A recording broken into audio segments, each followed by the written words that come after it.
इसमें मौसम की मार झेल लेता है किसान।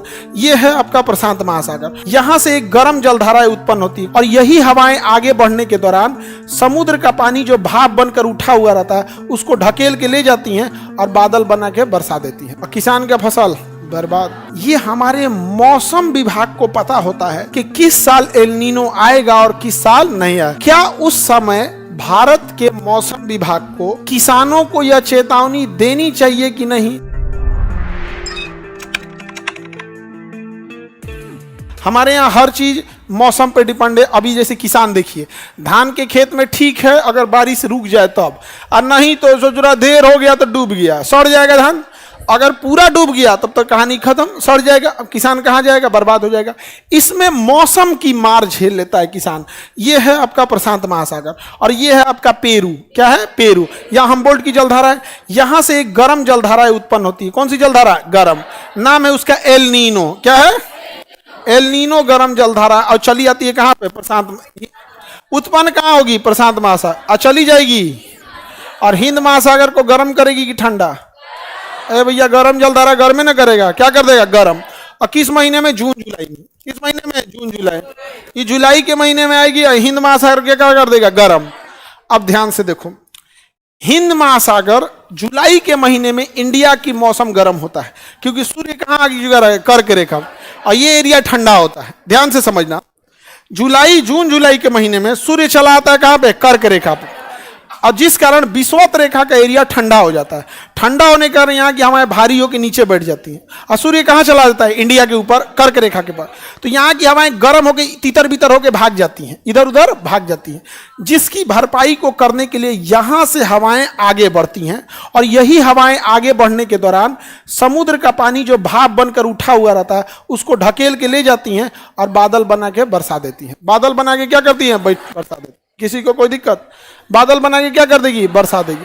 तो बताइए, बारिश जो होता है, अगर हमारे इंडिया में गर्मी ही ना पड़े तो बारिश होगा? वही ना उसे आकर्षित करता है। लेकिन एक बात बताओ, अगर कोई इंसान भीख मांग रहा है और कोई पैसा वाला है तो पैसा वाला उसको दे देगा पैसा? एक काम करो, जो पैसा वाला है उसका भी पाकिट मार लो।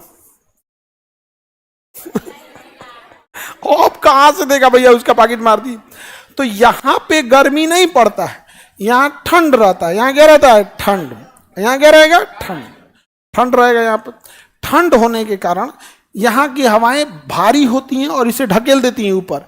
लेकिन जिस वर्ष यहाँ से एक गर्म जलधारा एल नीनो आता है, क्या आता है?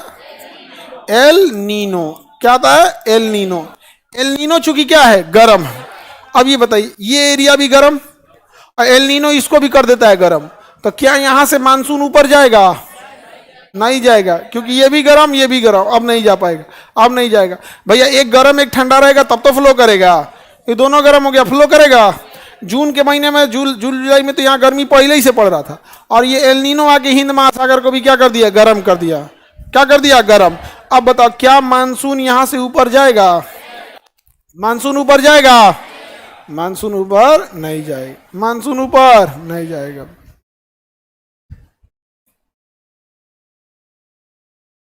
तो क्या बारिश होगा?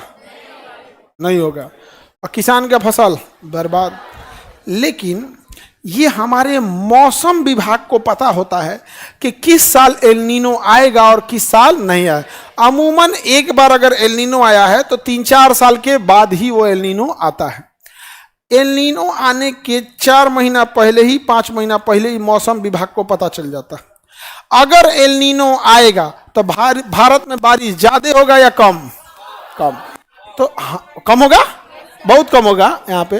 तो बताओ, क्या उस समय भारत के मौसम विभाग को किसानों को यह चेतावनी देनी चाहिए कि नहीं कि आप वैसा फसल मत बो जिसमें पानी का डिमांड ज्यादा है?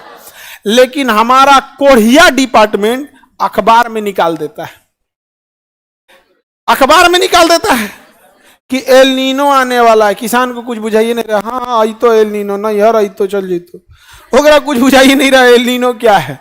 किसान को क्या ही समझ में आ रहा है। और किसान क्या हो रहा है? बर्बाद हो रहा है। किसान क्या हो रहा है? बर्बाद हो रहा है। हो गया काम खत्म। तो ये तो गवर्नमेंट की जिम्मेदारी है कि हम लोग अपने छत पे डापलर रडार लगाए और हम लोग मौसम पता करें प्रशांत महासागर में जाके। हम लोग से तो हो नहीं सकता है। अब आप में से 90% विद्यार्थी, चाहे आप ऑनलाइन वाले हो बच्चों या ऑफलाइन हो, आप ईमानदारी से बताओ, आप में ज्यादातर लोग किसान फैमिली से आते हो, ज्यादातर किसान फैमिली से। कितने ऐसे लोग हैं जिनको इस बात की चेतावनी दी गई है? एल नीनो की चेतावनी कितने किसानों को दी गई? किसी को नहीं है, किसी को नहीं दिया गया है। अब बताओ, फसल बर्बाद हो गया, वो बो दिया धान, मान के चलो किसान बो दिया धान, और इधर हो गया एल नीनो, वो कहता धान चौपट। तो लोग कहेंगे इतना अच्छा किसान क्या होता ना, कहता है बड़ी अफसोस लग रहा है धान को देख के, पानी बिना एकदम सूख रहा है, पीला हो जाता है, एकदम पीला हो। वो किसान उसको अपनी औलाद की तरह पाला है, फसल को किसान औलाद की तरह मानता है। अब वो क्या कर रहा है, अफसोस लग रहा है, क्या हो गया है, एकदम पीला पड़ गया, क्योंकि खराब हो गया फसल उसकी। जिस बार मान के चलिए एल नीनो आने वाला है, उस समय बता दो धान की जगह कुछ ऐसी फसल बो, या फिर धान के अगर बोएगा भी तो प्रॉपर पानी की व्यवस्था रखेगा, रखेगा कि नहीं रखेगा? लेकिन रखता ही नहीं है। हाँ,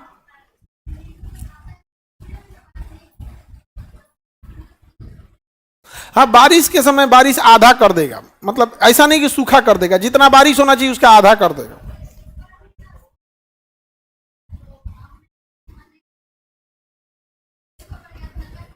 तो इस बार ऐसा हुआ था, जो बबनी सही करी है, कि इस बार मिड जुलाई तक ऐसा लगा था कि बारिश नहीं होगा। बहुत सारे गांव में धान उनका मैंने नल का पानी भाग गया था, यहाँ पर आ उसके बाद ढकेल दिया बारिश। बहुत सारा किसान धान नहीं रोपा था, ये डरे कि कहीं बारिश ना हो, पूरा भर दिया, पानी भर दिया। ये काम किसका है? एक किसान का तो नहीं है, ये काम मौसम विभाग गवर्नमेंट का है।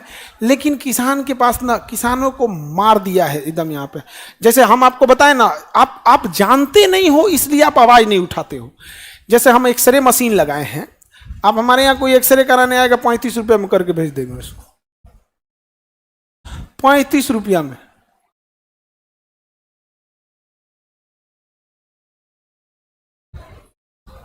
ये भैया उतने लगभे किया तो हम क्या करें? हमारा पैसा कबर में लेके नहीं जाना है। चाहे राजा हो या फकीर, उसी मिट्टी में मिलेंगे, चाहे जल के मिले चाहे दफना के मिले, राख हो जाए चाहे कुछ मिले। कितनों बड़का करोड़पति रहेंगे तो आपको कौन चाहिए? अर्थिया अलग डिजाइन का रहेगा, आपका सेम रहेगा, तो हमको नहीं। लेकिन सोचिए, आपको क्या लगता था, बाप हो बाप क्या है क्या नहीं, मैं तो 35 रुपये करके जाए। आप जो एक्सरे करेगा कहेंगे भाई काम करो तो भाई तुम 40 ले लो, ताकि उसको भी लगे भैया 5 रुपया ले लिया है। तो कहने का मतलब है कि आप सर 400 रुपया यहां लिया जाता है, 400-500 लगता है। टेंशन नहीं लो तुम लोग, भैया आ गए हैं। समझ में आ गया कि नहीं?